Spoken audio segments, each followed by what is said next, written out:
हिंदी में यूपीएससी की तैयारी से संबंधित प्रोग्राम्स को देखने के लिए सब्सक्राइब करें study IQ IAS Hindi. A very very very warm hearted welcome to all of you. This side is Abhinav Kumar Maurya और आज मैं आपके समक्ष लेकर प्रस्तुत हूँ फ्री हैंड मैपिंग की एक और क्लास।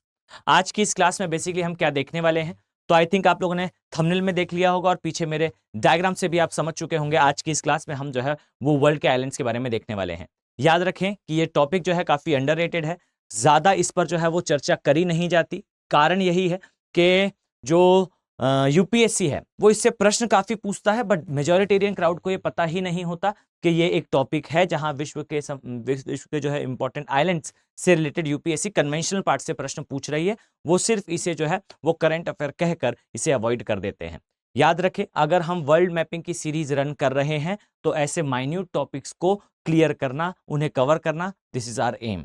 अगर हम ये चीज आगे परस्यू कर रहे हैं तो इसमें थोड़ा सा आपसे जो है रिक्वेस्ट होगी कि इसे जो है वो थोड़ा पुश करें, इसमें जो है अपना एंगेजमेंट शो करें। आप सभी के डेफिनेटली हर एक स्टूडेंट के जो है कमेंट में रीड करता हूं और मैं स्पष्ट कर दूं कि आज का वीडियो भी जो है वो मैंने टॉपिक आप में से ही, स्टूडेंट में से पिक करा है। अगर आप भी चाहते हैं कि किसी टॉपिक पर आपको जो है वो वीडियो की आवश्यकता है, डेफिनेटली आप अपना कमेंट जो है वो मेंशन कर सकते हैं। मैं उस पर जो है अकॉर्डिंग टू द क्वेश्चंस, मतलब अगर क्वेश्चन उससे आ रहे होंगे या फिर वो टॉपिक लिटरली सभी के लिए इंपॉर्टेंट होगा तो definitely will use to make the video on that topic.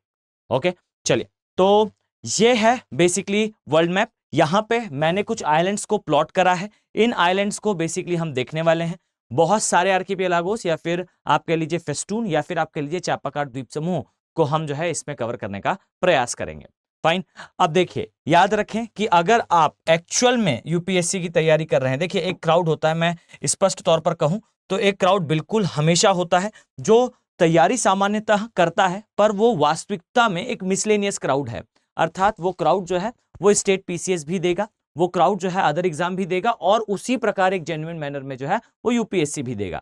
इस क्राउड से सामान्यतः ही अपेक्षा नहीं होती कि इतनी ज्यादा डिटेलिंग से वो पढ़ाई करे, बट वो क्राउड जो 100% डेडिकेशन के साथ यूपीएससी क्लियर करना चाहता है, यानी कि ये ड्रीम है कि आईएएस ऑफिसर बनना है, तो याद रखिए कि उन्हें इस प्रकार के टॉपिक्स को कवर करने की नितांत आवश्यकता है। 100% is the requirement cover this type of topics. ठीक है, अब यहां समझिए कि आपको यहां पर जो है वो कुछ द्वीप समूह दिखाई देंगे। एक पहला यहां पर आपको एक दिखाई देगा, एक यहां पर दिखाई देगा, एक यहां पर दिखाई देगा, और इसी प्रकार से आप चलना स्टार्ट करें। ये नोवाया वाला एरिया है, यहां आपको स्लोवाडिया वाला एरिया दिखाई देगा, ये जो है वो कैनेडियन द्वीप समूह है। इसके पश्चात यहां आपको द्वीप समूह दिखाई देंगे, एक बार आपको द्वीप समूह यहां दिखाई देंगे और एक बार आपको यहां दिखाई देंगे। तो इस प्रकार से वर्ल्ड में जो है आइलैंड्स का डिस्ट्रीब्यूशन है और इस पर हम जो है वो चर्चा करेंगे। तो बिफोर आई स्टार्ट, याद रखें कि UPSC is a smart exam, ये एक स्मार्ट एग्जाम है और मानकर चलिए कि आपको एक एक्सपर्ट गाइडेंस की आवश्यकता होगी। आप सभी के पास अपॉर्चुनिटी है। याद रखें कि स्टडी IQ के जो बैचेस हैं वो स्टार्ट हुए हैं। ये बैच 3rd है, ये बेसिकली फाउंडेशन बैच है। इस बैच में जो है आपको स्टेप बाय स्टेप जो है आपकी जर्नी में लीड करा जाएगा। याद रखिए, आपके पास जो है इस प्रोग्राम के तहत ऑप्शंस होंगे डिफरेंट टाइप ऑफ वैलिडिटीज के, और ये भी याद रखिएगा कि यहां पर आपके लिए इंग्लिश, हिंदी, माफ कीजिएगा, English that is Hindi and this is English, ये बैचेस की जो है वो ओपनिंग डेट है। और ये याद रखिए, ये जो ओपनिंग डेट होगी ये डिफरेंट है। और ये याद रखें कि अगर आप स्ट्रेटेजिकली यानी कि एक बेहतर तरीके से, रणनीतिबद्ध तरीके से प्रिपरेशन करना चाहते हैं, this will be a great opportunity for you. इसमें याद रखें, मैं आपको सिर्फ एक नटशेल इसकी जानकारी दे दूं कि आपको इसमें SIP, MRP और साथ में इंटरव्यू गाइडेंस प्रोग्राम ये इंक्लूडेड होगा। इसका मीनिंग क्या है, मान लेते हैं, जस्ट अ सेकेंड, अगर मैं आपसे कहूं कि इस प्रकार से आप अगर अपनी जर्नी प्ले कर रहे हैं, ये आपकी रेगुलर क्लासेस चल रही होंगी, यहां पर आपका प्रिलिमिनरी एग्जामिनेशन होगा, तो इसके पैरेलल में आपको जो है एक क्लास दी जाएगी। और याद रखें, इसका कोई एडिशनल कॉस्ट नहीं है, सो बेफिक्र रहे, ये इंक्लूडेड होगी। इसे SIP कहा जाता है। SIP मतलब सक्सेस इन प्रिलिमिनरी एग्जामिनेशन। और ये क्लासेस जो है आपको इसके साथ प्रोवाइड करी जाएगी, यानी कि प्री के पहले सिस्टमेटिक फॉर्म में आपका सारा सिलेबस प्री के ओरिएंटेशन से अलग से कंप्लीट होगा, विच इज इंक्लूडेड। अब आपने प्रिलिमिनरी एग्जामिनेशन दिया, अगर आप जो है वो क्वालिफाई कर जाते हैं, मान लेते हैं किसी परिस्थिति में आप क्वालिफाई नहीं कर पाते, ईश्वर न करे ऐसा हो, बट अगर ऐसा होता है तो आपकी जो क्लासेस कंटिन्यूएशन में है वो चलती ही रहेंगी। अगर आप क्वालिफाई कर जाते हैं, जो हमारी अपेक्षा होगी आपसे, तो याद रखिए आपको फिर जो है MRP अर्थात की मेंस रेसिडेंशियल प्रोग्राम में स्टडी IQ अपने खर्चे पर आपको बुला लेगा और आपको जो है उसके बाद मेंस की तैयारी कराई जाएगी। और ये हमारी अपेक्षा होगी और हम ऐसा चाहते भी हैं कि आप फिर जो है हमारे इस प्रोग्राम के तहत मेंस के बाद इंटरव्यू की तैयारी करें। तो इस प्रकार से जो है आपका ये सिनेरियो होगा, इस तरीके से आप अपनी तैयारी को क्लियर करेंगे। और सोच कर देखिए, हर रोज आपकी रेगुलर क्लासेस होगी और यहां मैं आपको स्पष्ट कर दूं, आप एक एक स्टूडेंट को अपना मेंटर अलॉट होगा, यानी कि आपको एक मेंटर मिलेगा। आप उससे डेली बेसिस पे अगर आपको कोई भी डाउट आता है, एक तो ऑप्शन है लाइव क्लास का, आप लाइव क्लास में अपने फैकल्टी से जो आपको पढ़ा रहे हैं सीधा सीधा उनसे प्रश्न करें, उनसे अपने डाउट क्लियर करें। ऑडियो वीडियो के ऑप्शंस आर अवेलेबल, आप जो है उसमें डाउट क्लियर करेंगे। आपको ऐसा ही फील होगा कि आपका टीचर जो है आपके सामने प्रस्तुत है। अब इसके अलावा अगर डाउट आते हैं, शेड्यूल नहीं बन पा रहा है, एंथू गिर रहा है, मोटिवेशन कम है, या फिर कोई सब्जेक्टिव डाउट है, उसके लिए आपको जो है वो मेंटर अलॉट होगा। ये आपको गाइड करेगा बेसिकली आपकी पूरी जर्नी में।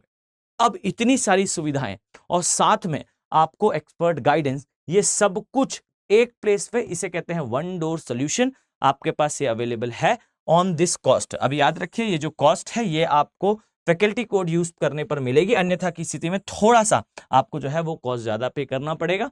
आप जो है वो चाहें तो ये है faculty code which is my code, actually ये AK लाइफ कोड है। अगर आप इस कोड का यूज करते हैं तब ये कोर्स जो है वो इस कॉस्ट पर आपको मिलेगा, अदरवाइज फिर जो है वो थोड़ा सा एडिशनल कॉस्ट आपको पे करना पड़ेगा। आपके पास फैकल्टी कोड है, अगर आप रेगुलर वीडियो देख रहे हैं तो फिर आप इस कोड के माध्यम से जो है इन बैचेस को प्रिवेल कर सकते हैं। याद रखें कि ये शाम के बैचेस हैं और इसमें कोई प्रॉब्लम नहीं है, ये याद रखें।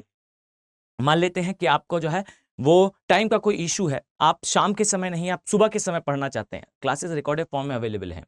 याद रखिए कि क्लास होने के बाद आप उसे बाद में भी देख सकते हैं, मल्टीपल टाइम वॉच कर सकते हैं, रिवाइज कर सकते हैं, कंसेप्ट क्लियर कर सकते हैं।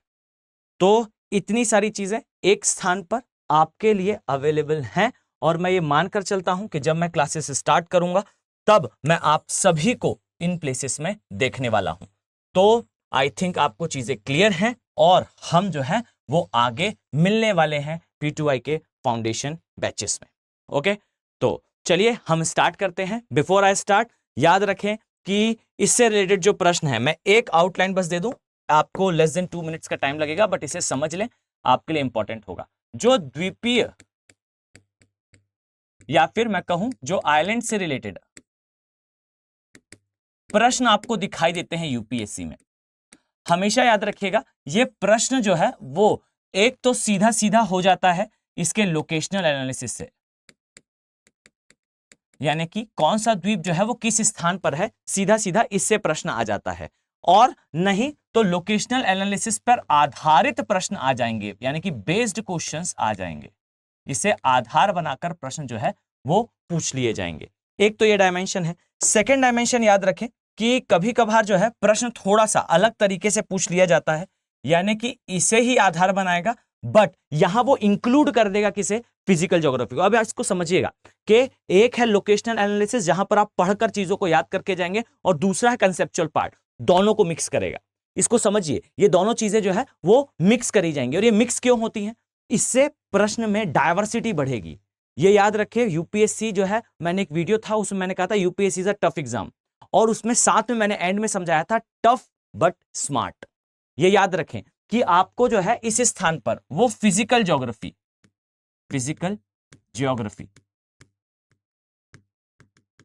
इसका कॉम्बिनेशन के साथ आइलैंड से प्रश्न पूछेगा। अब मैं आपको एक बार में नटशेल इसका आंसर बताऊं तो याद रखिए, विश्व में जितने भी द्वीप समूह, आंख बंद करके इस चीज को फॉलो करें, this is a cake walk like thing. एकदम इजी मैनर में आपको ये चीज क्लियर हो जाएगी। मेरी बात बस इतना समझे कि आप द्वीप समूहों को ना नटशेल 2 भाग में डिवाइड कर लो। मतलब ये it is like a cheating, but ये हेल्दी चीटिंग है। ठीक, आप मानकर चलिए आप विश्व के द्वीप समूहों को जो है 2 पार्ट में डिवाइड कर लो।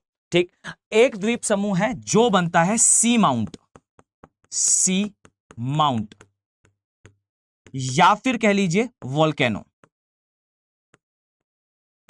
मतलब सी माउंट मतलब कि जो महासागरीय पर्वत हैं और वोल्केनोज मतलब ज्वालामुखी, यानी कि ये एक या दो द्वीप होंगे। अब आप समझिएगा ये क्या है, तो ये वास्तविकता में एक या दो चार द्वीप हैं, 1 2 4 5 आइलैंड्स हैं,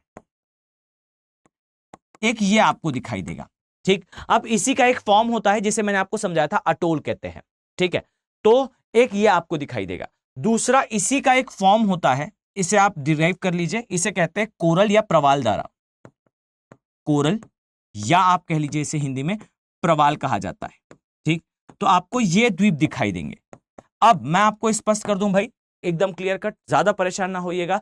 प्रवाल द्वीपों के लिए, प्रवाल द्वीपों से रिलेटेड क्वेश्चन जो है उसके एनाटॉमी से आते हैं, और इससे रिलेटेड प्रश्न आपको कन्वेंशनल से ही क्लियर होंगे। मतलब प्रवाल द्वीपों से लोकेशनल एनालिसिस पे प्रश्न सामान्यतः यूपी है भाई, पूछ ले तो हम कुछ नहीं कर सकते, बट हाँ इससे आए नहीं है उतने प्रश्न, मतलब लोकेशनल एनालिसिस पर।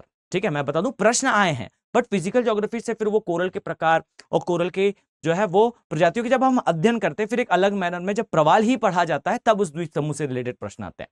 अब एक आपको ये दिखाई देगा, और दूसरा याद रखें कि आपको फिर दिखाई देंगे चापाकार द्वीप समूह या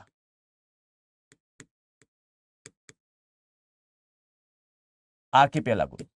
फाइन, ये आर्किपेलागोस जो है इसे कहा जाता है चापाकार द्वीप समूह, चापाकार द्वीप समूह। अब ये जो आर्किपेलागोस है, इसे एक वर्ड और कहा जाता है, इसे कहते हैं फेस्टून्स। ठीक, अब समझिए इसको कि आप इसका नाम कुछ भी ले लें, इसका मतलब याद रखिएगा, इसका अर्थ क्या है, तो ध्यान से देखें। जस्ट अ सेकंड, मैं एक ऑब्जर्वेंट एरिया बना लूं जिससे आपको किसी प्रकार का कोई प्रश्न जो है वो डाउट जो है वो दिमाग पर ना रहे, और इसी प्रकार से जो है आपको अपने नोट्स पर भी ध्यान देना है। ओके, तो कोशिश करेंगे आप इसी प्रकार से जो है अपनी नोट्स मेकिंग करें। ये एक द्वीप समूह है, समझिए। ठीक, ये द्वीप समूह अगर आपको इस तरीके से दिखाई दे रहा है, जो एक चाप के आकार में है, एक आर्क के शेप में है। ओके, ये एक आर्क है, या आप कह लीजिए एक जो है वो चाप है, चापाकार है, तब इस कंडीशन में आप इसे जो है फेस्टून कहते हैं। अब यहां याद रखिएगा कि इनके निर्माण का मुख्यतः कारण जो है वो प्लेट टेक्टोनिक होता है, प्लेट टेक्टोनिक या प्लेट विवर्तनीकरण होता है। अब इसे समझने के लिए आइए मैं आपको जो है एक सिंपल मैनर में डायग्राम के माध्यम से इसे जो है वो समझाता हूं, और याद रखें कि ये जो है ये आपको इजीली एक बार इसे समझ लें, बार बार फिर आपको जो है वो टाइम इसे देने की आवश्यकता नहीं होगी। देखिए, अगर मैं आपसे कहूं कि ये एक प्लेट है, और याद रखिए जो चापाकार द्वीप समूह है ये सामान्यतः जो है वो याद रखिएगा ये महासागरीय और महासागरीय प्लेटों के मध्य अभिसरण अर्थात convergence between two oceanic plated, इसके कारण इनका निर्माण होता है। ठीक है, अब देखिए जो महासागरीय प्लेटें होती हैं सामान्यतः आप सभी को पता होगा, ये प्लेटें जो है इनका घनत्व ज्यादा होता है, और जिनका घनत्व ज्यादा होता है वो प्लेटें जो है वो छेपित हो जाती हैं। कहाँ छेपित होती हैं, तो ये इस प्रकार से आपको दिखाई देगा, ये मैग्मा के एरिया में जो है वो छेपित होती हैं। इस प्रकार से अगर मैं आपको बताऊं तो ये जो है एक प्लेट है, और इसी तरीके से आपको जो है वो डायग्राम की प्लॉटिंग आनी आवश्यक है। तो देखिएगा, याद रखें कि अगर मैंने इस तरीके से यहां ड्रॉ करा तो ये आपको जो है यहां कटक दिखाई देंगे कुछ इस तरीके से। ये जो कटक कह लीजिए या इन्हें रिजेस कह लीजिए, ये रिजेस या ये कटक वास्तविकता में उपस्थित होते हैं। फाइन, और यही कटक या यही रिजेस जब सागरी सतह से बाहर आ जाते हैं तो याद रखिए हम फिर इन्हें जो है वो कहना स्टार्ट करते हैं कि ये क्या है, ये है चापाकार द्वीप समूह। फाइन, तो इसे कुछ इस तरीके से समझिएगा कि चापाकार द्वीप समूह का वास्तविकता में जो निर्माण है, ये निर्माण आपको कहां देखने को मिलता है, जहां पर महासागरीय और महासागरीय प्लेटों के मध्य सामान्यतः जो है वो या तो अभिसरण होगा, अभिसरण होने पर एक प्लेट छेपित हो जाएगी, या तो फिर ये दूर जाएंगे। कटक सामान्यतः दूर जाने पर बनते हैं, लेकिन छेपित होने पर भी जो है वो वोल्केनिक इरप्शन के कारण सी माउंट बनते हैं। यहां पर केस याद रखिएगा, यहां दोनों ही प्लेटें एक दूसरे से दूर जा रही हैं। अब दो कंडीशन है, मैं स्पष्ट कर दूं जिससे आपको किसी प्रकार का कोई कंफ्यूजन ना रहे। याद रखें, जब महासागरीय, जस्ट अ सेकंड, इस तरीके से देखिएगा, जब महासागरीय व महासागरीय इस कंडीशन को समझिए, यानी कि oceanic and oceanic, just a second, oceanic and oceanic plates के बीच में जो है अभिसरण हो, और याद रखिए अभिसरण होने पर भी आपको जो है वो फेस्टून दिखाई देते हैं या चापाकार द्वीप समूह दिखाई देते हैं, और इसे हम चापाकार भी लिख देते हैं, चापाकार। और जब इनके मध्य जो है अपसरण या फिर डायवर्जेंस हो, या डायवर्जेंस, याद रखें तब भी आपको जो है वो ये दिखाई देंगे, पर तब की स्थिति में ये कटक के फॉर्म में दिखाई देंगे, कटक। फाइन। अब जब ये कटक की ऊंचाई बढ़ जाएगी तब ये द्वीप समूह आपको दिखना प्रारंभ करेंगे। तो कंडीशन दोनों पॉसिबल है, लेकिन सामान्यतः बड़े कटक जो है आपको दिखाई देंगे जब कटक, सामान्यतः बड़े चापाकार द्वीप समूह तब दिखाई देंगे जब कन्वर्जेंस होगा, दो प्लेटें आपस में एक दूसरे के पास आएंगी, तब जो है वो बड़े सी माउंट बनते हैं। जो मैंने कंडीशन बताई थी, अभिसरण के कारण जो है वो ज्वालामुखी और महासागरीय पर्वतों का सामान्यतः निर्माण देखने को मिलता है। तो ये कंडीशन आप लोग अपने दिमाग पर सेटल रखिएगा, तो आपके कंसेप्ट जो है वो हमेशा राइट होंगे और आपका आंसर जो है हमेशा डायनेमिक होगा। इस तरीके से आप जो है इसे अपने मेंस के आंसर कॉपी पर मेंशन करेंगे, और ये याद रखें ये डायग्राम्स जो है वो आपकी एक्सपर्टीज को शो करते हैं। अगर आपने इन डायग्राम्स को बनाना नहीं सीखा तो मानकर चलिए कि यूपीएससी आपको सामान्यतः अच्छे अंक नहीं देता जब इस प्रकार से जो है आप अपनी एक्सपर्टीज या अपना जो नॉलेज है उसे रिप्रेजेंट नहीं कर पाते। तो और ये भी याद रखें कि मैंने जो है वो बैचेस में जो बच्चे आ रहे होंगे उन्हें पता होगा कि मैंने अपनी स्वयं की कॉपी जो है वो दिखाई है बैचेस में, कि ये बिल्कुल होता है कि एग्जामिनर जो है वो आपकी कॉपी के माध्यम से ये अंदाज लगाने का प्रयास करता है कि स्टूडेंट जो है वो किस डेप्थ के नॉलेज का है, मतलब एग्जैक्टली स्टूडेंट में जो है वो कितना नॉलेज है वो उसकी कॉपी के रिप्रेजेंटेशन से सामान्यतः समझने का प्रयास करता है। तो आपको इस चीज को फॉलो करना है कि आपका आंसर जो है वो क्लियर कट डायनेमिक फॉर्म में रिप्रेजेंट हो, अदरवाइज थोड़ी समस्या जो है वो सामान्यतः देखने को मिलती है। इसे आप लोग जो है वो थोड़ा सा अपने दिमाग पर सेटल रखिएगा। ओके, चलिए, तो ये हमारा डायग्राम बनकर रेडी है रफली अगर हम देखें। बाकी फिर जब हम कभी फिजिकल ज्योग्राफी ट्राई करेंगे तब फिर हम जो है इसे डिटेल में समझेंगे कि एग्जैक्टली प्लॉटिंग जो है वो किस प्रकार से करनी है। अभी आपके लिए इतना जो है वो आई थिंक सफिशिएंट होगा। इस तरीके से जो है वो प्लेट्स एक दूसरे से दूर जाती हैं। क्लियर? अब देखिए, याद रखें कि ये जो पार्ट है, जस्ट अ फ्यू सेकेंड हम इसकी जो है वो फिलिंग कर दें। तो ये हमारा डायग्राम जो है वो बनकर रेडी है। यहां पर दोनों प्लेटों के मध्य जो है इस प्रकार से आपको दिखाई देगा कि ये जो है वो डायवर्जेंस अर्थात अलग अलग दिशा में प्रवाहित हो रही हैं। इसके बारे में मैंने अपना जो फिजिकल ज्योग्राफी का एक लेक्चर था उसमें भी डिस्कस करा था। याद रखिए कि ये जब बाहर आ जाएंगे तब आपको जो है वो कटक से चापाकार द्वीप समूह दिख सकता है, चापाकार, या फिर अगर इनके मध्य जो है कन्वर्जेंस हो यानी कि एक दूसरे की तरफ आए तब भी जो है वो सी माउंट और ज्वालामुखी के निर्माण के कारण जो है आपको चापाकार द्वीप समूह का निर्माण देखने को मिल सकता है। तो आपको सिर्फ इतना करना है कि जो द्वीप समूह मैं आपको बताऊं, जहां आवश्यक होगा, जहां रिक्वायर्ड होगा, वहां तो मैं ही स्वयं आपको जो है वो बता दूंगा कि इनके निर्माण का कारण क्या है। पर अगर आप स्वयं भी कभी किसी द्वीप को करंट में देखते हैं तो आप भी ये प्रयास करें कि उसे एक बार जो है सिंपल सा गूगल सर्च ही करना होता है। आप एक सर्च करें, आपको पता चल जाएगा कि कन्वर्जेंस से बना है या डायवर्जेंस से, अर्थात अभिसरण से बना है या अपसरण से, और एक बार इसे जो है अपने दिमाग पर कंसोलिडेट कर लें। ये चीज एक बार समझ में आ गई, डेफिनेटली फिर आपको जो है एक प्रकार के प्रश्नों को सॉल्व करने में किसी भी प्रकार की समस्या नहीं होगी। तो चलिए हम जो है एक एक करके द्वीप समूह को देखना प्रारंभ करते हैं, और इसमें सबसे पहले तो हम आर्कटिक के एरिया के द्वीप समूह को देखेंगे। कारण क्या है भाई, ये सबसे इंपॉर्टेंट है। आर्कटिक ओशन अर्थात आर्कटिक महासागर के द्वीप समूह। अब इसमें देखिए सबसे पहले तो मैं और ये मैं अपने नॉलेज से, मतलब मुझे ऐसा लगता है कि जो इंपॉर्टेंट है हम वहां से इसे स्टार्ट करेंगे। फाइन। तो इसमें सबसे पहले जो है हम इस द्वीप के बारे में देखने वाले हैं। याद रखें कि इसके बारे में सामान्यतः ज्यादा बातें करी नहीं जाती, जबकि यह द्वीप इंपॉर्टेंट है। फाइन। क्या नाम है इस द्वीप का? तो आइए ध्यान से देखें, याद रखें इस द्वीप को कहा जाता है जेमाल्या, माफ कीजिएगा, नोवाया, जेमाल्या। याद रखें यह द्वीप जो है आपको आर्कटिक महासागर के अंदर दिखाई देता है। फाइन। अब देखिए मैं आपको इसके बारे में क्या समझाना चाहता हूं। आइए यहां पर आप ध्यान देंगे तो यह है कामचटका का प्रायद्वीप। अगर मैं इस प्रकार से बनाऊं तो इस तरीके से आपको जो है यह प्रायद्वीप दिखाई देगा। यहां पर साइबेरिया वाला पोर्शन आपको इस तरीके से दिखाई देगा, और यहां आप आएंगे तो इस तरीके से जो है वो यूरोप वाला पोर्शन आ जाता है। ओके। अगर मैं इसे इसी तरीके से रफली जो है वो ड्रॉ करूं तो समझिएगा, अगर मैंने आपसे कहा कि यहां पर एक द्वीप है, ठीक, जस्ट अ सेकंड, तो इस द्वीप के लिए आपको याद रखना है ये जेमाल्या है या फिर नोवाया है। ठीक है।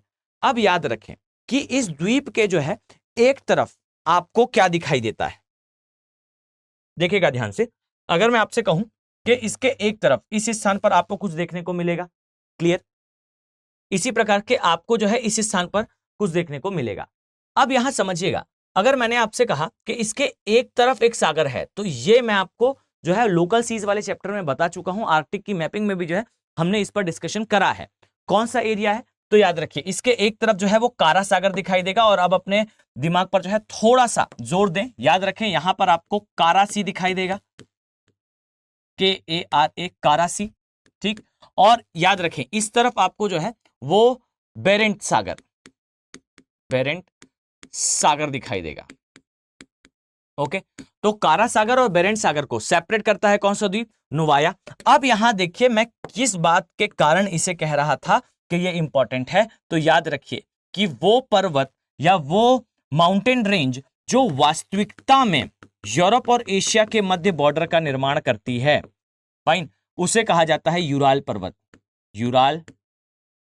पर्वत।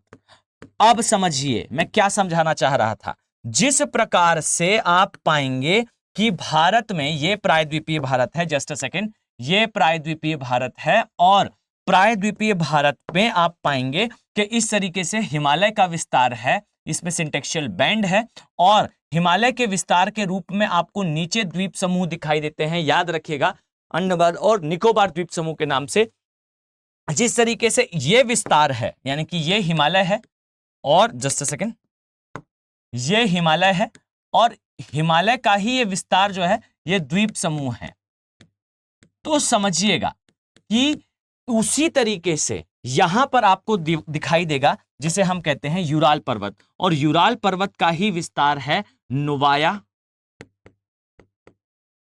द्वीप, अर्थात वो द्वीप जो वास्तविकता में आर्कटिक के अंदर आपको दिखाई देता है। आर्कटिक कुछ और नहीं है, यूराल पर्वत का ही, यूराल पर्वत श्रेणी का विस्तार है, श्रेणी का विस्तार है।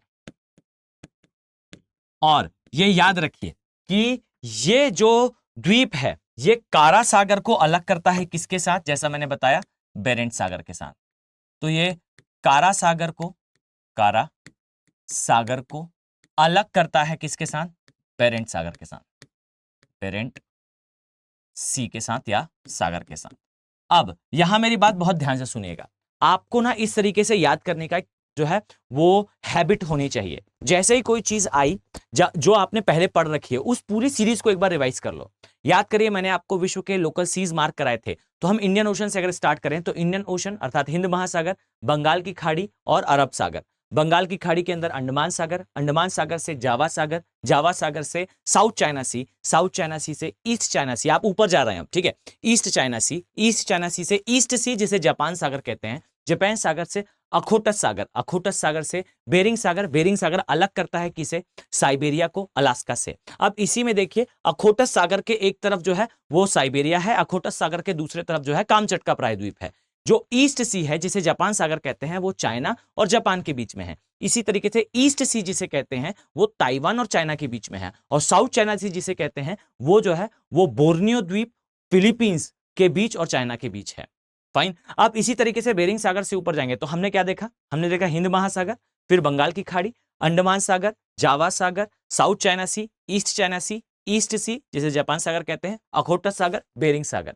बेरिंग सागर से फिर जाएंगे तो ईस्ट साइबेरियन सी या पूर्वी साइबेरियन सागर, फिर लैप्टिव, लैप्टिव के बाद कारा, कारा के बाद बेरेंट, बेरेंट के बाद नॉर्वेजियन, नॉर्वेजियन के बाद नॉर्थ सी यानी कि उत्तरी सागर, उत्तरी सागर से नीचे जो है वो तथा कथित ग्रेट ब्रिटेन, स्मगलर्स का कॉन्टिनेंट, और उसके बाद इंग्लिश चैनल के द्वारा जो है ये मेनलैंड अर्थात जो यूरोप की मुख्य भूमि है उससे ब्रिटेन अलग। इसके नीचे आएंगे तो फिर आपको भूमध्य सागर दिखाई देगा। अब यहीं पर आपको याद रखना है, नॉर्थ सी से अंदर जाओगे तो आपको बाल्टिक सागर दिखाई देगा, बाल्टिक सागर के ऊपर जाएंगे तो आपको गल्फ ऑफ बोथनिया दिखाई देगा, गल्फ ऑफ बोथनिया से अंदर जाएंगे तो आपको क्या दिखाई देगा, फिनलैंड वाला पार्ट और गल्फ ऑफ फिनलैंड। याद रखिए वही क्षेत्र जहां पर लवणता सबसे कम है, टब वाटर कल्चर देखने को मिलता है। अब इसी से आप जो है अगर आप ग्रीनलैंड की तरफ जाएंगे तो आइसलैंड, आइसलैंड के बाद जो है वो डेनमार्क स्टेट के द्वारा जो है ग्रीनलैंड, ग्रीनलैंड से पहुंचेंगे तो डेविस की खाड़ी और उसके ऊपर जो है बफिन की खाड़ी, बफिन की खाड़ी से आप ब्यूफोर्ट सागर, ब्यूफोर्ट सागर से चलते हुए जो है आप जाएंगे कहां पर, अलास्का सागर, अलास्का सागर से नीचे आएंगे तो फिर आपको जो है वो दिखाई देगा कैलिफोर्निया की खाड़ी। इसी के सामने आपको जो है दूसरी तरफ आपको जो है मैक्सिको की खाड़ी दिखाई देगी, मैक्सिको की खाड़ी के नीचे कैरेबियन सी दिखाई देगा, कैरेबियन सी के ऊपर सार्गोस सागर, सार्गोस सागर के ऊपर लेब्राडोर सी, लेब्राडोर सी के ऊपर जो है गल्फ ऑफ हडसन।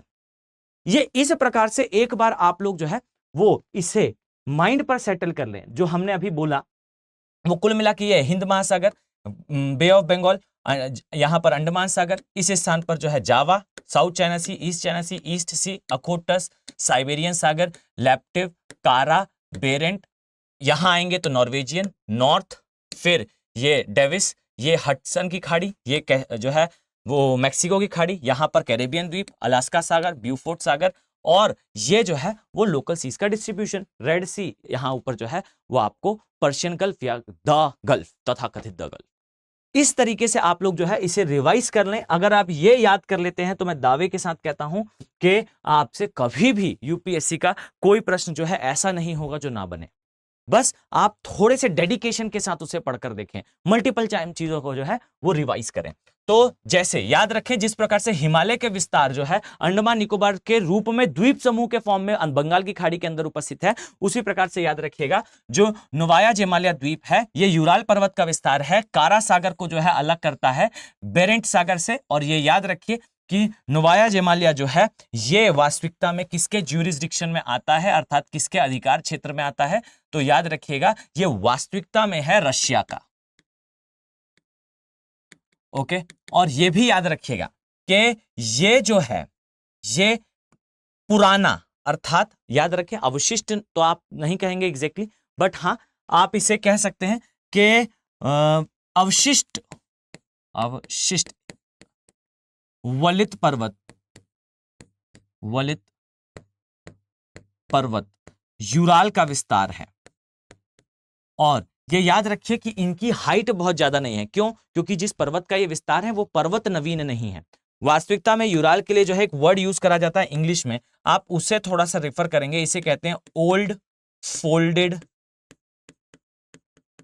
माउंटेन।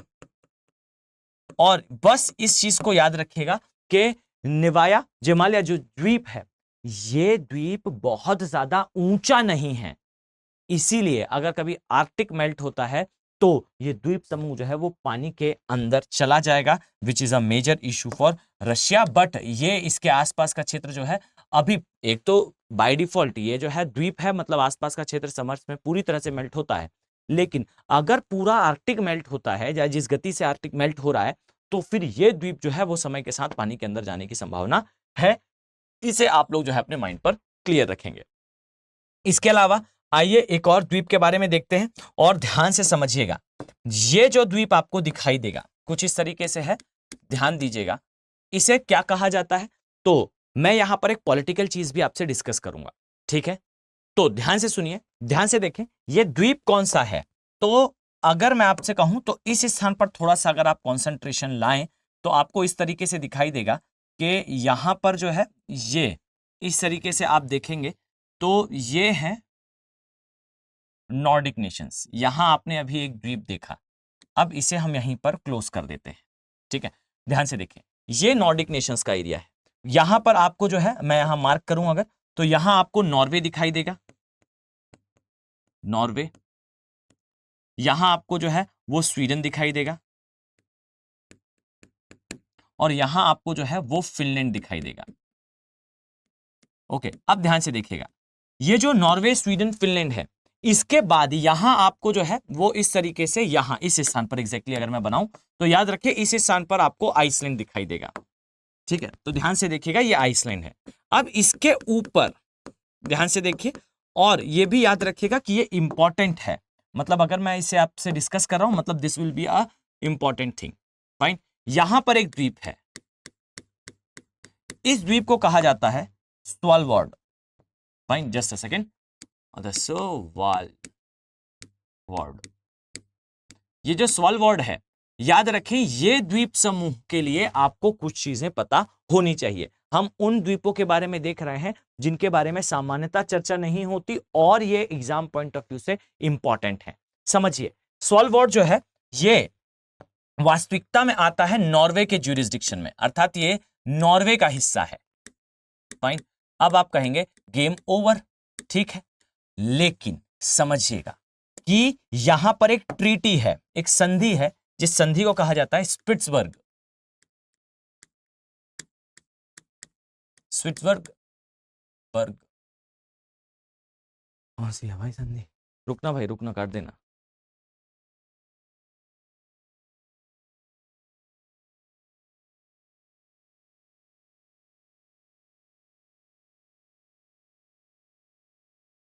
इसे कहा जाता है स्पिट्सबर्ग। स्पिट्सबर्ग जो संधि है, इस संधि के तहत याद रखिए कि यह कहा गया था कि नॉर्वे जो है वो ओन करेगा, यानी कि नॉर्वे का ही क्षेत्र होगा, क्या? नॉर्वे का ही क्षेत्र होगा स्वालबार्ड। लेकिन याद रखिए इसमें कहा गया था कि नॉर्वे कभी भी जो है यहां पर अपना आर्मी एक्सपांशन, अर्थात अपना नेवल एक्सपेंशन कह लीजिए, आर्मी एक्सपेंशन कह लीजिए, यानी कि अपना डिफेंस इंफ्रा बड़ा नहीं करेगा। ये क्षेत्र पर जो है वो यूके अर्थात यूनाइटेड किंगडम, सेकंड जापान और थर्ड अमेरिका, इनके पास जो है वो अधिकार होंगे। किसके रिस्पेक्ट में? तो याद रखिए यहां पर अधिकार होंगे इनके यहां की जो कोयला अर्थात कोल माइंस हैं या कोयला के जो क्षेत्र हैं उन क्षेत्रों में उत्खनन के लिए, और इन क्षेत्रों का अर्थात यहां जो स्वालबार्ड के द्वीप हैं इनका उपयोग करने के लिए ये अधिकार होंगे किसके पास? इन देशों के पास भी। ठीक है, और यह भी याद रखिएगा कि यहां पर रशिया के पास भी अधिकार होंगे। फाइन, यहां पर रशिया के पास भी अधिकार होगा, लेकिन उपयोग का नहीं, केवल और केवल कोयले को लेकर। और यह याद रखिए कि यह क्यों इंपॉर्टेंट है।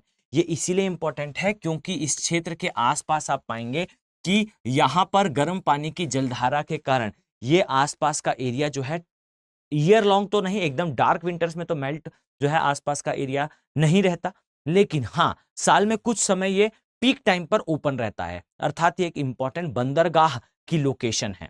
और ये याद रखिए कि ये स्विट्जरलैंड, ये जो है ये रशिया के लिए काफी इंपॉर्टेंट है। क्यों? क्योंकि रशिया के पार यहां पर मैंने आपको पहले भी बताया है मरमास्क नाम से एक बंदरगाह है जिसे 7 महासागरों का बंदरगाह कहा जाता है। फाइन, और यह कहा जाता है कि अलग अलग क्षेत्र में एंटर करने की कैपेसिटी देता है ये रशिया को, और रशिया चाहता है बैटलफील्ड में डायरेक्टली फुल फ्लेज एंट्री, यानी कि बिना किसी रुकावट के अटलांटिक महासागर के अंदर entry is dream of Russia. और याद रखें कि ये पूरा करने में ये एक जो है स्ट्रेटेजिक लोकेशन है, और इस लोकेशन को इसीलिए नॉर्वे को दिया गया, और नॉर्वे के देने के पश्चात जो है वहां पर यह रखा गया कि आप अपना एक्सपांशन नहीं करेंगे, यहां इन देशों के अधिकार होंगे, ताकि आने वाले समय में अगर कभी जो है वो डिस्प्यूट क्रिएट हो तो यहां पर बेटर मैनेजमेंट, बेटर तरीके से उन चीजों को डील करा जा सके। इसमें याद रखें कि जो स्वालबार्ड है ये नॉर्वे की ज्यूरिसडिक्शन में आता है और एक संधि के तहत जो है इन देशों का भी उस पर अधिकार है। इसके अलावा ये याद रखिए कि ये जो क्षेत्र है इसके कारण आप ये स्टेटमेंट पुट करते हैं कि नॉर्वे जो है वो मध्य रात्रि के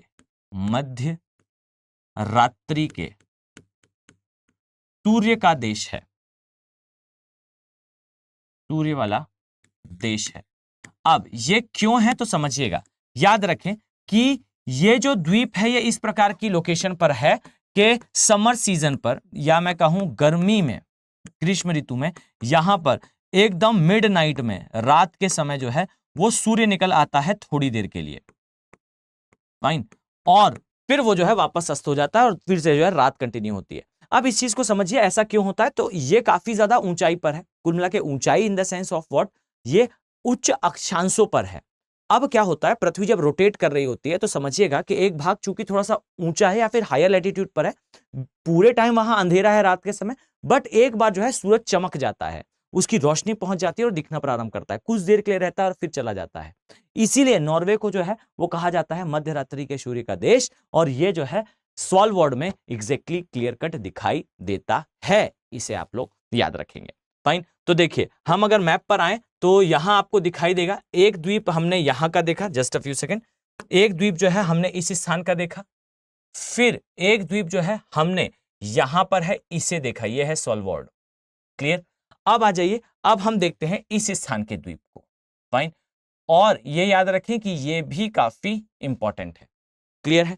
आइए इसे देखते हैं, इस तरीके से आपको यहां पर जो है वो ये द्वीप समूह दिखाई देगा, इसे कहा जाता है कैनेडियन द्वीप समूह, इसे कहा जाता है, जस्ट अ सेकेंड, इसे कहा जाता है कैनेडियन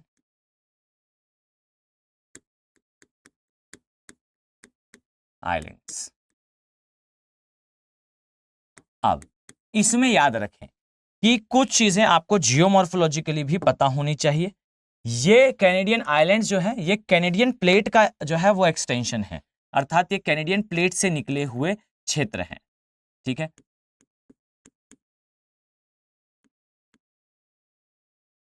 कैनेडियन प्लेट से निकले हैं।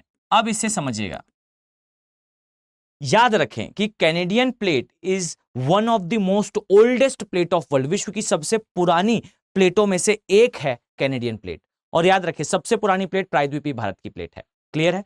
तो ये कैनेडियन प्लेट एक तो जो है विश्व की सबसे पुरानी प्लेट है, साथ में इसके लिए याद रखिएगा आपको इस प्रकार से जो है कैनेडियन प्लेट के रूप में यहां पर द्वीप समूहों का विस्तार दिखाई देता है।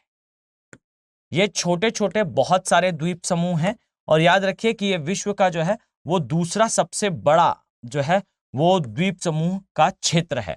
इसमें आपको 3 द्वीप बेहतर तरीके से पता होने चाहिए, ओके। एक द्वीप याद रखिएगा जो सबसे नीचे आता है, जस्ट अ फ्यू सेकेंड, देखिएगा, याद रखें जो ये द्वीप है इसे बेसिकली कहा जाता है बफिन द्वीप, बफिन द्वीप। इसी प्रकार से याद रखें कि अगर मैं एग्जैक्टली कहूं तो ये वाला द्वीप जो है वो कुछ इस तरीके से आगे की तरफ होता है, यहां पर कुछ छोटे द्वीप हैं बेसिकली, याद रखें। इससे जो इसके नीचे आता है ये कहलाता है क्वीन विक्टोरिया द्वीप या विक्टोरिया द्वीप, विक्टोरिया द्वीप। और याद रखें ये जो ऊपर वाला द्वीप है इसके लिए याद रखें इसे कहा जाता है एलिजाबेथ द्वीप, एलिजाबेथ द्वीप।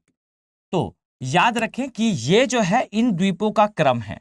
पहली चीज तो ये कैनेडियन शील्ड का विस्तार है, कैनेडियन शील्ड जो है वो समय के साथ इसका जो है वो अपक्षय और अपर्दन हुआ है, अर्थात ये जो है इरोडेड हो चुकी है। और ये याद रखिए कि ये जो शील्ड है जिस प्लेट की हम बात कर रहे हैं ये प्लेट विश्व की दूसरी सबसे पुरानी प्लेट है। सबसे पहली तो प्रायद्वीपीय भारत है, उसके बाद ये है, और इसी का आगे जो आपको विस्तार दिखता है याद रखिए ये भी जो है ये विस्तार का ही भाग है, लेकिन चूंकि यहां पे अपक्षय अपर्दन हुआ है ये प्लेट जो है वो द्वीपों में टूट चुकी है। इसमें याद रखिए एलिजाबेथ द्वीप, एलिजाबेथ द्वीप के नीचे विक्टोरिया द्वीप, विक्टोरिया द्वीप के नीचे जो है वो बफिन द्वीप है, और बफिन द्वीप के नीचे याद रखिएगा बफिन की खाड़ी है, क्लियर। लेकिन इसमें इंपॉर्टेंट क्या है, इंपॉर्टेंट याद रखिए एलिजाबेथ द्वीप जो है, और वैसे तो ये सारे द्वीप ही, बट एलिजाबेथ द्वीप जो है वो आर्कटिक महासागर में, fine, just a second, Arctic जो महासागर है, याद रखिए इस महासागर के बिल्कुल पास और इवन अंदर तक जा रही है। अब यहां याद रखिएगा कि यहां एक बुक्स नाम से जो है, या बैंक्स नाम से, कुछ लोग इसे बैंक कहते हैं, कुछ बुक्स कहते हैं, बैंक द्वीप नाम से एक द्वीप है। याद रखें ये जो है द्वीप, ये उत्तरी ध्रुव वाले क्षेत्र से कनाडा के कुछ सबसे पास के द्वीपों में आता है। याद रखिएगा इस क्षेत्र में जो है आपको, इस पूरे क्षेत्र में आपको जो है वो तेल के भंडार दिखाई देंगे, नेचुरल गैस अर्थात प्राकृतिक गैसों के भंडार देखने को मिलेंगे। अर्थात रिसोर्स के अकॉर्डिंगली ये कुछ सबसे रिच एरियाज में से एक है, पहली बात। दूसरी बात याद रखिएगा कि अत्यंत ठंडा होने के कारण इन क्षेत्रों में साल भर जो है आपको क्या दिखता है, हिमाच्छादन अर्थात परमाफ्रॉस्ट की कंडीशंस यहां पर दिखती है। वनस्पतियों के नाम पर याद रखिएगा बहुत ज्यादा वनस्पतियां नहीं होती। हाँ, ये जरूरी है कि आपको पता हो टुंड्रा वेजिटेशन के कुछ जो है वो वन आपको इस क्षेत्र के आसपास देखने को मिलते हैं। क्लियर। तो आई थिंक ये आपको कैनेडियन द्वीप के लिए पता है। इसके अलावा अब आ जाइए यहां पर, अगर मैं आपको दिखाऊं तो एक द्वीप समूह है जिसे कहा जाता है कैरेबियन द्वीप समूह। आइए इसके बारे में हम कुछ देखते हैं और ध्यान से समझिएगा। ये है कैरेबियन द्वीप समूह, या कई बार इसे जो है वेस्ट इंडीज के नाम से भी काफी जाना जाता है। फाइन, आइए इसे लिखते हैं वेस्ट इंडीज। अब समझिए, आप इन्हें वेस्ट इंडीज कह लीजिए या फिर आप इन्हें जो है वो कह लीजिए कैरेबियन द्वीप। कहां आते हैं तो देखिएगा, अगर मैं इस तरीके से बनाऊं तो याद रखें ये जो मैं ड्रॉ कर रहा हूं ये है मैक्सिको की खाड़ी। क्लियर। यहां आपको जो है इस तरीके से दिखाई देगा, ये कहलाती है गल्फ ऑफ मैक्सिको या मैक्सिको की खाड़ी, गल्फ ऑफ मैक्सिको। ओके। अब इसके सामने याद रखिएगा इस तरीके से ये एक चापाकार द्वीप समूह आपको देखने को मिलता है। इसी का एक विस्तार जो है वो इस तरीके से आता है। वैसे ये नीचे वाले द्वीप काफी छोटे हैं, इस तरीके से दिखाई देता है। जस्ट अ सेकंड, मैं इसे थोड़ा सा जो है करेक्ट फॉर्म में बनाऊं अगर, तो इस तरीके से दिखाई देते हैं। कुछ छोटे द्वीप इस तरीके से यहां जाते हैं, ये। क्लियर। अब याद रखें कि इसके नीचे यहां पर आपको जो है वो फिर दक्षिण अमेरिका दिखना स्टार्ट होता है। तो याद रखिएगा यहां वाला जो क्षेत्र है, यानी कि ये जो इस तरीके से आपको दिखाई दे रहा है, ये क्षेत्र समझिएगा, ये क्षेत्र, और फिर यहां पर जो सागर दिखाई दे रहा है ये। फाइन, देखिए एक है गल्फ ऑफ मैक्सिको, एक है इसे कहा जाता है कैरेबियन सागर। फाइन, तो याद रखें ये जो सागर आपको दिख रहा है ये कहलाता है कैरेबियन सागर, कैरेबियन सागर। इसके एक तरफ यहां आपको मैंने बताया गल्फ ऑफ मैक्सिको है। ठीक, याद रखें इसके ऊपर यहां पर जो सागर है, याद रखिएगा इसे कहा जाता है, यहां के सागर को, ये सारगोस सागर है। फाइन, याद रखें इसे कहते हैं सारगोस। कुछ याद आ रहा होगा उन बच्चों को जो है वो वीडियो सीरीज देखते हुए आ रहे हैं। सारगोस सागर, वही बरमूडा ट्रायंगल की थ्योरी, वही बिना तट का सागर, ये सब जो है हम कवर कर चुके हैं इसके बारे में। तो याद रखें ये है सारगोस सागर। और अब देखिएगा यहां पर जो द्वीप समूह दिखाई देता है इसे कहते हैं वास्तविकता में कैरेबियन द्वीप, कैरेबियन द्वीप।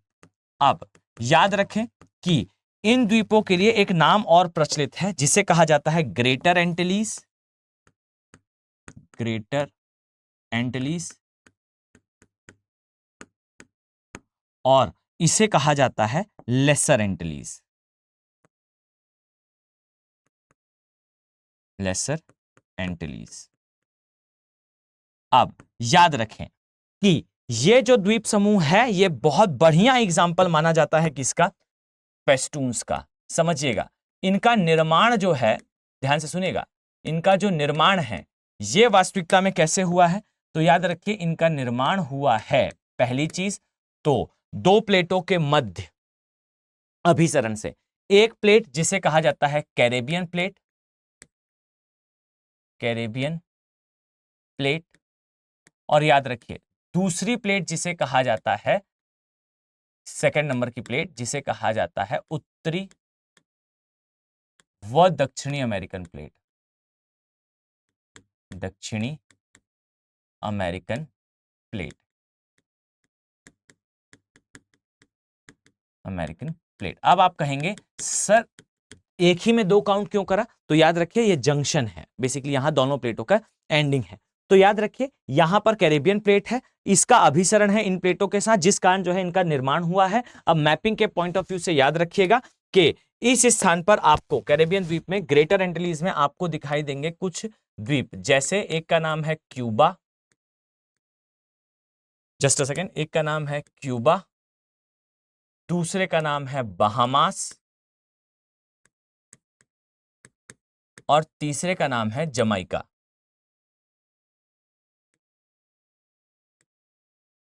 तो क्यूबा, बहामास, जमाइका, ये यहां पर आपको तीन प्रमुख द्वीप दिखाई देंगे। और ये याद रखिएगा कि आपको जो है वो बीच में यहां क्यूबा दिखेगा, फाइन। क्यूबा के ऊपर बहामास है, क्यूबा के नीचे जमाइका है। एग्जैक्टली लोकेशन में आप पाएंगे इस प्रकार का डिस्ट्रीब्यूशन है। क्लियर? क्यूबा के लिए याद रखें कि क्यूबा पहली चीज तो किसके लिए प्रसिद्ध है? तो आई थिंक आप सभी ने हिटलर का नाम सुना होगा भाई, वो क्यूबियन सिगार पीता था। एक तो ये जो है अपने सिगार के लिए काफी प्रसिद्ध है। सेकेंडली याद रखिएगा ये क्षेत्र जो है वो प्रसिद्ध है अपने गन्ना उत्पादन, नो, अपने शक्कर उत्पादन के लिए, फाइन, शुगर प्रोडक्शन के लिए। और इसीलिए जो है इसे बाउल ऑफ शुगर अर्थात विश्व के लिए जो है वो, और खासकर इस क्षेत्र के लिए शक्कर का कटोरा कहा जाता है, धान का कटोरा भी कहते हैं, क्योंकि यहाँ पर जो है वो धान का भी उत्पादन होता है, लेकिन मुख्यतः शक्कर का देखा जाता है, फाइन। इसके अलावा ये भी याद रखिएगा कि जो क्यूबा है वो बहामास वाले क्षेत्र से जो है वो तंबाकू लाता है, इसलिए यहां पर सिगार म्यूजियम भी है, ये भी आप लोग याद रखेंगे। और इसी प्रकार से जो है मैं यहां पर आप लोग को इंडिकेट करना थोड़ा सा जो है वो भूल गया था, जो हमने अभी देखा था एक द्वीप समूह, जस्ट अ सेकेंड, ये वाला जो हमने स्वालवॉर्ड देखा था। अभी मुझे जो है एक पॉइंट इसमें और ऐड करना है, जैसे आपको क्यूबा वाले क्षेत्र में क्यूबियन सिगार, और मैंने आपको बताया सिगार का म्यूजियम है। स्वालवॉर्ड के लिए याद रखिएगा कि यहां पर जो है आपको दिखाई देगा विश्व का बीज जो संरक्षण केंद्र है वो, अर्थात याद रखें कि ये जो क्षेत्र है आपको याद रखना है, यहां पर विश्व के हर वो फसल जो उगाई जाती है वृहद स्तर पे और मानव उसका जो है मास लेवल पे यूज करता है, उसे जो है यहां पर रखा जाता है। तो हमेशा याद रखिए कि विश्व का बीज संरक्षण केंद्र जो है आपको इस स्थान पर स्वालबॉर्ड में दिखाई देता है, यह अंतरराष्ट्रीय केंद्र है। और उसी प्रकार से याद रखिए कि आपको जस्ट अ फ्यू सेकेंड, हाँ, आपको जो है वो बहामास के लिए याद रखना है, यहां तंबाकू का उत्पादन होता है, और क्यूबा में जो है सिगार म्यूजियम है, फाइन। इसके अलावा जमाइका जो है वो तंबाकू के उत्पादन के साथ साथ अपने जो है वो टूरिज्म के लिए भी काफी फेमस है, और तंबाकू तो है ही। और ये याद रखें कि ये सारे द्वीप जो है ये उष्ण कटिबंधीय फसलों का उत्पादन कर पाते हैं। इसका मुख्य कारण क्या है? तो याद रखिए इसका मुख्य कारण जो है यहां चलने वाली गर्म पानी की सागरीय जलधाराएं हैं। याद रखिएगा मैं पहले भी हिंट कर चुका हूं कि इस क्षेत्र में आपको जो है एक जलधारा दिखाई देगी, इसी प्रकार से यहां पर भी आपको एक जलधारा दिखाई देगी, और ये दोनों ही गायर कहलाती हैं, गायक नहीं, गायर, ओशनिक गायर कहलाती हैं। और आपको जो है यहाँ पे फ्लोरिडा करंट दिखाई देगा, कैरिबियन करंट दिखाई देगा, और ये दोनों ही आगे मिलकर जो है वो बनाते हैं गल्फ स्ट्रीम। तो ये चीजें आपको इस क्षेत्र के आर्किपेलागो के बारे में पता होनी चाहिए। इसी तरीके से अगर मैं आपको और भी कुछ चीजें बताऊं, और याद रखें अगर आप जो है इसकी पीडीएफ डाउनलोड करना चाहते हैं तो आप मेरे टेलीग्राम चैनल अभिनव बौरे ज्योग्राफी से इसे जो है इजीली डाउनलोड कर पाएंगे, तो आप वहां से टेलीग्राम चैनल से इसे देख लें। इसी तरीके से याद रखें आपको जो है वो एक और द्वीप समूह दिखेगा, इससे बेसिकली कहा जाता है इंडोनेशिया का द्वीप समूह।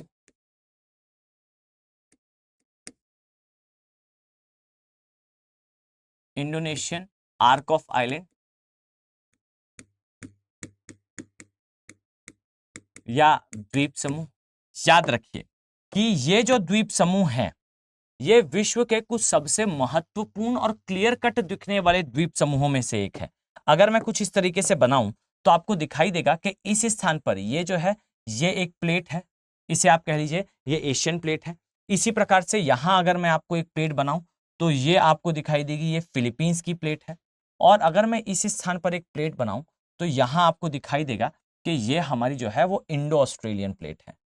तो याद रखें, जस्ट अ फ्यू सेकेंड, इस प्रकार से आप अगर शेडिंग करते हैं तो एग्जामिनर ये मानकर चलता है कि आपको जो है वो चीजों का इन डेप्थ नॉलेज है और आप बेहतर तरीके से अंडरस्टैंडिंग रखते हैं इन सारे टॉपिक्स की।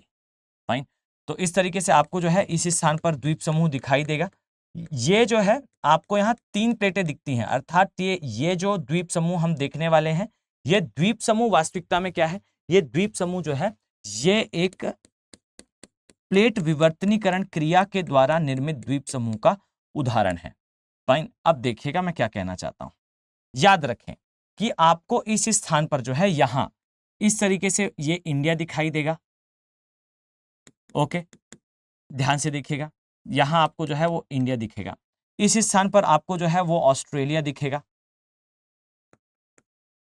और याद रखें कि ये जो क्षेत्र है जहां पर ये प्लेट आपको दिखाई देगी इसे कहा है हमने Indo Australian plate. Indo Australian plate ये है, इसे कहा हमने यूरेशियन प्लेट या आप कह लीजिए एशियन प्लेट।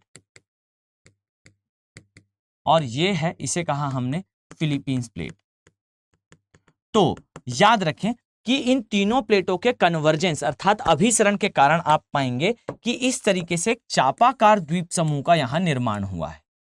अब आप इजीली इस चीज को समझ पाएंगे कि यहां 3 प्लेटें हैं, एक महासागरीय है, एक महाद्वीपीय है और एक महासागरीय और महाद्वीपीय दोनों हैं। तो यहां पर आपको जो है वो सारी चीजें दिखाई देंगी। याद रखिए इंडोनेशियन आर्क ऑफ आइलैंड या फिर इंडोनेशिया का जो द्वीप समूह है, याद रखिए कि ये जो द्वीप समूह है इसमें आपको बहुत सारे सी माउंट अर्थात महासागरीय पर्वत दिखाई देंगे, ज्वालामुखी दिखाई देंगे, गर्त दिखाई देंगे, ये सब कुछ प्रेजेंट है। और याद रखिए कि जो इंडोनेशिया है, देखिए हर चीज जो है वो ज्योग्राफी से कनेक्टेड है। फाइन। अब यहां पर ज्वालामुखी उद्गार है तो उसका एग्जांपल आपको यहां पर सुमात्रा द्वीप में। फाइन। आपको मैं बता चुका हूं यहां पर क्रांकाताव है। याद रखें क्रांकाताव में विस्फोट होगा, प्रायद्वीपीय भारत पानी के अंदर चला जाएगा, इतना खतरनाक है। इसी प्रकार से यहां आपको जो है वो जावा खाई या फिर जावा गर्त या फिर जावा ट्रेंच कह लीजिए, ये दिखाई देगा। इसी प्रकार से आपको इंडोनेशियन आर्क ऑफ आइलैंड में मोर देन 1200 द्वीप तक दिखते हैं, पर मुख्यतः जो 3 बड़े द्वीप हैं, जावा, माफ कीजिएगा, सबसे पहले सुमात्रा, फिर जावा, फिर बाली दिखाई देगा। और याद रखिए सुमात्रा में मैं आपको मलक्का के संबंध में, जस्ट अ सेकेंड, मलक्का के संबंध में आपको बहुत सारे डायमेंशंस बता चुका हूं। मलक्का जल संधि जो है ये वास्तविकता में कह लीजिए इंडोनेशिया मलेशिया के बीच में है, कह लीजिए इंडोनेशिया के सुमात्रा और मलेशिया के बीच में है। इसी मलक्का के बीच में सिंगापुर आता है तो कह लीजिए सिंगापुर सुमात्रा के बीच में है, सिंगापुर मलेशिया के बीच में या मलाय के बीच में है। और ये कनेक्ट करती है जावा सागर, इसके नीचे यहाँ पर जावा सागर है, साउथ, और उसको कनेक्ट करेगी, माफ कीजिए, ऊपर जावा सागर है, नीचे अंडमान सागर है, या आप कह लीजिए बंगाल की खाड़ी और साउथ चाइना सी, या आप कह लीजिए प्रशांत महासागर और हिंद महासागर, इन सभी को कनेक्ट करता है। मैं डिटेल में इसके बारे में संधि वाले चैप्टर में भी और जहां साउथ ईस्ट एशिया की मैंने मैपिंग कराई है वहां पर भी डिटेल में डिस्कशन कर चुका हूं। क्लियर। तो आपको सुमात्रा दिखाई देगा, सुमात्रा में ही ये क्रांकाताव जो है वो ज्वालामुखी है। जावा के लिए याद रखिए यहां पर जो इंडोनेशिया की कैपिटल है ये आती है, और ये भी याद रखिएगा कि ये कैपिटल शिफ्ट होने वाली है। ठीक, क्यों? क्योंकि जकार्ता की हाइट उतनी ज्यादा नहीं है सी लेवल से, तो समय के साथ ये पानी के अंदर चला जाएगा। इंडोनेशिया ने ऑफिशियली डिक्लेरेशन दे दिया है कि आने वाले समय में जकार्ता से कैपिटल को जो है बोर्नियो द्वीप में शिफ्ट करा जाएगा। क्लियर। और इसी प्रकार से जो बाली है ये 24 carat is famous for tourism, ये काफी ज्यादा ब्यूटीफुल एरिया है, तो Bali is famous for tourism. अब इसी के तहत यहां याद रखिएगा फिलीपींस प्लेट के ऊपर ही इस स्थान पर आप पाएंगे एक द्वीप है। फाइन, याद रखिएगा इस द्वीप को कहा जाता है बोर्नियो द्वीप। यहां पर 3 देश आते हैं, मैं पहले भी डिस्कस कर चुका हूं। एक को कहा जाता है ब्रुनोई, एक को कहा जाता है मलेशिया और एक को कहा जाता है इंडोनेशिया। और इंडोनेशिया जो है इसमें आता है, इस द्वीप में भी आता है। क्लियर? बांद्रा सीरी बागवान इस कैपिटल ऑफ ब्रुनोई। इसी प्रकार से आपको जो है इंडोनेशिया की जो नई कैपिटल है वो बोर्नियो द्वीप में शिफ्टेड दिखाई देगी। कारण क्या है? इसकी ऊंचाई ज्यादा है। क्लियर? तो ये आप लोग इंडोनेशियन आर्क ऑफ आइलैंड के लिए याद रखेंगे। क्लियर है? और ये याद रखें कि इस आर्क ऑफ आइलैंड को सबसे जो है वो डायनेमिक, सबसे ज्यादा विविधता वाला जो आर्क है ये कहा जाता है, क्योंकि तीनों जंक्शन पे आता है। यहां वोल्केनो भी दिखाई देंगे, सी माउंट भी दिखाई देंगे अर्थात महासागरीय पर्वत भी दिखाई देंगे, ज्वालामुखी भी दिखाई देंगे, गर्त अर्थात ट्रेंचेस अर्थात खाई भी दिखाई देगी। तो ये काफी कॉम्प्लेक्स एरिया है, काफी कॉम्प्लेक्स डायमेंशन है और ये आपके लिए काफी इंपॉर्टेंट रहेगा। ठीक, तो एक फेस्टून, ये एक आर्किपेलागो आपको यहां पे दिखाई देगा। ठीक, अब आइए हम एक और देखते हैं। और आई थिंक आप सभी जो है वो समझ पा रहे होंगे कि this use to take a lot of effort to make this type of video. इसमें बहुत सारे एफर्ट की आवश्यकता होती है। तो मैं ये उम्मीद करूंगा कि आप सभी इसे जो है जरूर शेयर करेंगे। समय के साथ थोड़ा सा जो है वो एंगेजमेंट कम होता है, this is genuine manner, but मैं ये चाहता हूं कि आप सभी थोड़ा सा जो है इसे शेयर करें, जिससे हम जो है वो आप तक ज्यादा से ज्यादा पहुंच सकें। थोड़ा सा हम मोटिवेटेड फील करेंगे आप तक इस तरीके के वीडियो लाने के लिए। यहां एक चीज याद रखिएगा, यहां एक द्वीप है, फाइन, इसे कहा जाता है गिनी द्वीप। ठीक, अब इसके बारे में मैं आपको डिटेल में तो नहीं, पर हां एक चीज आप लोग थोड़ा सा याद रखिएगा कि इस तरीके से आपको पता होना चाहिए कि एक गिनी द्वीप है। ठीक, ये द्वीप है, इसके नीचे ऑस्ट्रेलिया है। ठीक है, इसका एक पार्ट इस तरीके से आप पाएंगे कि ये इंडोनेशिया के पास आता है, फाइन, जिसे इंडोनेशिया जो है जया के नाम से जानता है। ये इसका जो है आखिरी द्वीप है, ठीक, इंडोनेशिया का। इसलिए इस द्वीप को कहा जाता है इंटरकॉन्टिनेंटल द्वीप। ठीक, ये हम किसकी बात कर रहे हैं? हम गिनी द्वीप की बात कर रहे हैं, गिनी द्वीप की बात कर रहे हैं। ठीक, अब याद रखें कि एक तरफ आपको क्या दिखाई दिया? जया द्वीप। ये जो है वो किसके अंडर में आता है? ये आता है इंडोनेशिया के पास। ओके, और इसका जो दूसरा पार्ट है, याद रखें इस तरफ जो है आपको दिखाई देगा, ये पोर्शन है पापुआ न्यू गिनी। ओके, ये पोर्शन जो है वो पापुआ न्यू गिनी है।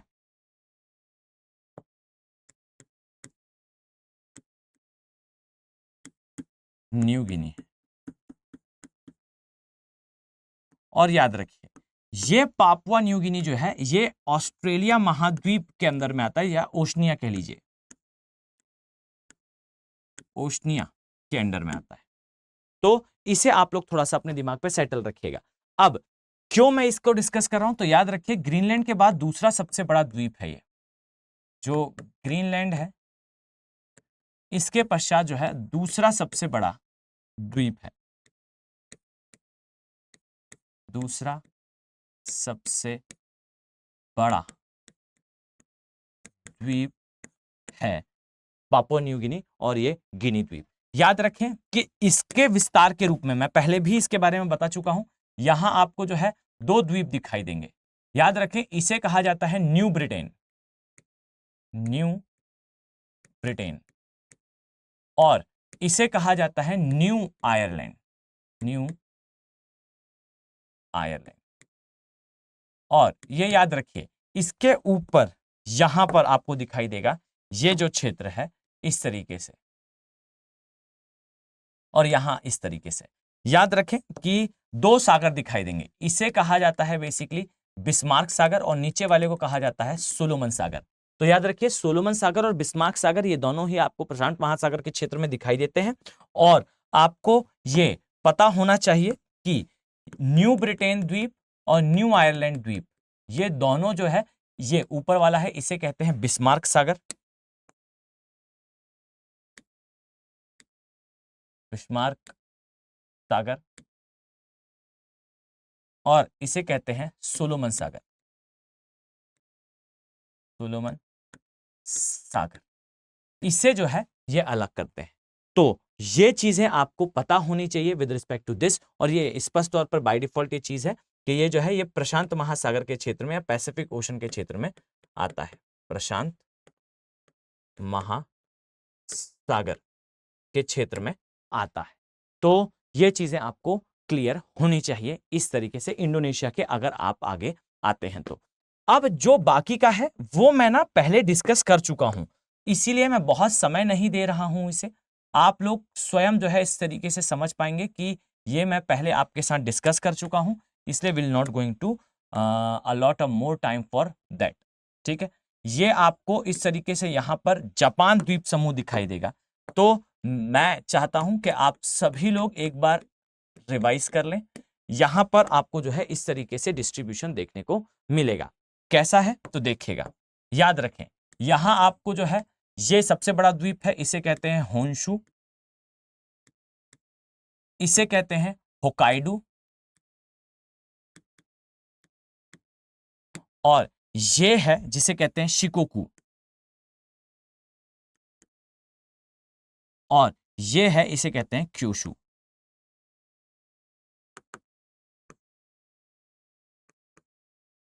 ओके, तो होकाइडो, होन्शु, शिकोकू और क्योशु, ये जो है ये जापान के द्वीप समूहों का क्रम है। अब यहां याद रखिएगा कि जापान की जो कैपिटल है वो यहां से होन्शु से गुजरती है, और यहीं से जो है दक्षिण होन्शु कटक प्रारंभ होता है जो चैलेंजर्स रिज तक जाता है। ये मैंने आपको लास्ट ही वीडियो में समझाया था। क्लियर? अब यहां याद रखिए कि आप मुझे कमेंट सेक्शन में बताएंगे कि इसके ऊपर कौन सा द्वीप है। तो आई थिंक आपको एक तो ये तो याद आना ही चाहिए, इससे जो है वो कुरिल द्वीप के नाम से जाना जाता है, कुरिल द्वीप समूह के नाम से जाना जाता है। और यही द्वीप समूह जो है वो विवाद का विषय है जापान व रशिया के बीच में या रूस के बीच में। और आप मुझे बताएंगे अब कि इसके नीचे एक द्वीप समूह है इस तरीके से, ठीक है। और इस द्वीप समूह के नीचे आप याद रखेंगे कि यहां आपको जो है एक दूसरा द्वीप समूह दिखता है। फाइन, यहां आपको जो है वो ताइवान और फिलीपींस का एरिया दिखाई देता है। तो खासकर ताइवान का एरिया, ये कौन से द्वीप हैं? ओके, और यहां आपको बाय डिफॉल्ट आई थिंक आप सभी को पता होगा, यहां पर जो है आपको पूर्वी सागर दिखेगा। इसे ईस्ट सी भी बोलते हैं, ईस्ट सी भी बोलते हैं, और कई बार इसे जो है वो जापान सागर या जापान सी भी बोलते हैं, जापान सी भी बोलते हैं। इसके इस तरफ याद रखिए यहां प्रशांत महासागर है, प्रशांत महासागर है। और मैं पहले भी इसके बारे में चूंकि डिस्कस कर चुका हूं, इसलिए मैं ज्यादा समय नहीं दूंगा। यहां पर प्लेट टेक्टोनिक अर्थात प्लेट विवर्तनीकरण क्रिया के द्वारा इस द्वीप का निर्माण हुआ है, इसीलिए जापान जो है वो बहुत ज्यादा फेमस है टेक्टोनिक एक्टिविटीज के लिए। यहाँ आपको हर दूसरे तीसरे साल जो है एक आध दो विनाशकारी अर्थक्वेक दिखाई दे जाते हैं, या फिर कुछ वोल्केनिक इरप्शन आसपास के क्षेत्र में दिखाई देता है। इसके सामने आपको जो है वो जापान ट्रेंच भी दिखाई देगा, यहाँ पर जो है वो आपको अदर चीजें देखने को मिलती हैं। तो आई थिंक आपको ये वाला पोर्शन जो है वो बेहतर तरीके से क्लियर है। इसके अलावा कुछ एकल द्वीप हैं जिनके बारे में आपको पता होना चाहिए। मैं पहले भी कवर करा चुका हूं 8th कॉन्टिनेंट के बारे में, अर्थात न्यूजीलैंड द्वीप के बारे में। उत्तरी न्यूजीलैंड है, दक्षिणी न्यूजीलैंड है, दोनों अलग होते हैं कुक स्ट्रेट से। दक्षिणी न्यूजीलैंड द्वीप जो है वो सबसे बड़ा द्वीप है, यहीं पर आपको जो है दक्षिणी एल्प्स दिखाई देते हैं, दक्षिणी जो है वो वेल्स दिखाई देता है इसी क्षेत्र के आसपास।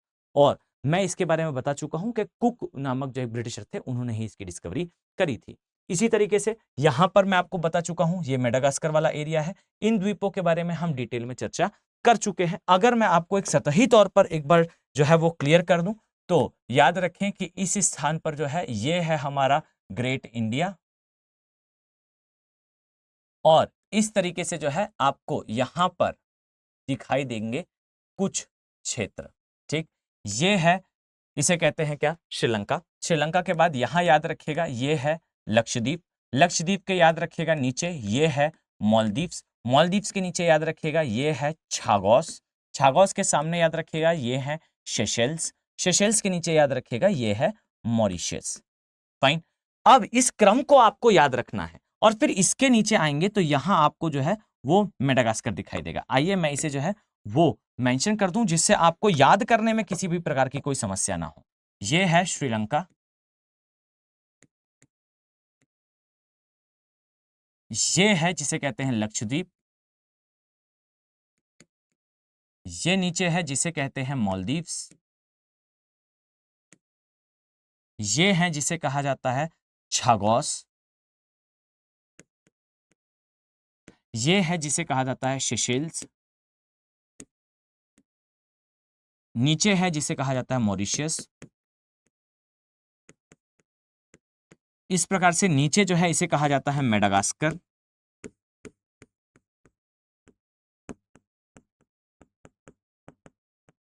और याद रखिए यहां पर एक द्वीप है, इसे कहा जाता है यूरोपा। फ्रांस के ज्यूरिसडिक्शन में आता है, इसे याद रखिएगा, इसे कहा जाता है यूरोपा। ओके, अब ये द्वीपों का क्रम है, आपको ये क्रम जो है वो बेहतर तरीके से याद होना चाहिए। कारण क्या है? कारण यह है कि इससे प्रश्न सीधे सीधे जो है वो पूछे जाते हैं। फिर आपको बाकी यहां का तो मैंने अभी ही आपसे जो है वो डिस्कस करा, ये इंडोनेशिया वाला पार्ट है। यहां पर आपको जो है वो ब्रुनोई वाला पोर्शन दिखाई देगा, यहां पर आपको जो है वो ताइवान वाला, फिर ऊपर कहानी हम अभी डिस्कस करके आ रहे हैं। तो ये द्वीपों का क्रम है हिंद महासागर में, इसे याद रखिए। क्यों भाई? यहीं तो चल रहा है game between India and China, एक दूसरे को घेरने का कार्यक्रम चल रहा है। यहां देखेंगे आप तो आपको पता चलेगा ये इस तरीके से स्ट्रिंग ऑफ पर्ल, फिर इंडिया करेगा स्ट्रिंग ऑफ फ्लावर, चाइना हमें घेरेगा, हम चाइना को घेरेंगे, और यहां इन देशों के अंदर अलग अलग पोर्ट खरीदने का सिलसिला और डिफेंस इंफ्रा बनाने का क्रम निरंतर चलता रहेगा। तो मैं ये मानकर चलता हूं कि आपको ये सारी चीजें अब बेहतर तरीके से समझ में आ चुकी हैं। कुछ चीजें जो मैं आप पर छोड़ता हूं, जैसे टियारा डेल फ्यूगो, ये एक द्वीप है भाई। ये द्वीप जो है हम कई बार देख चुके हैं, ये दक्षिणतम मानवीय रिवास वाला एरिया है, सदर्न मोस्ट टिप है जहां ह्यूमन सेटलमेंट है। इसी के ऊपर मैगलन स्ट्रेट है, मैगलन की जल संधि है, यहीं से जो है मैगलन भाई साहब निकले थे प्रशांत महासागर की डिस्कवरी करने के लिए। फाइन, ये पहले व्यक्ति बने जो पूरे विश्व का चक्कर इन्होंने समुद्री मार्ग से लगाया। अब ये जो है ये हमने छोड़ रखा था, हिंट मैंने कर दिया है, एक बार वीडियो में जाकर देखेंगे आपको जानकारी मिल जाएगी। तो आई थिंक आपके लिए सारी जानकारी जो है वो महत्वपूर्ण रही होगी, चीजें आपको बेहतर तरीके से समझ में आई होंगी। मैं मानकर चलता हूं कि मैं आपको जो है आने वाले समय में P2I बैचेस में देखने वाला हूं। मिलते हैं हम नेक्स्ट वीडियो में। Have a very nice day. Thank you. Hindi में यूपीएससी की तैयारी से संबंधित प्रोग्राम्स को देखने के लिए सब्सक्राइब करें स्टडी IQ IAS हिंदी।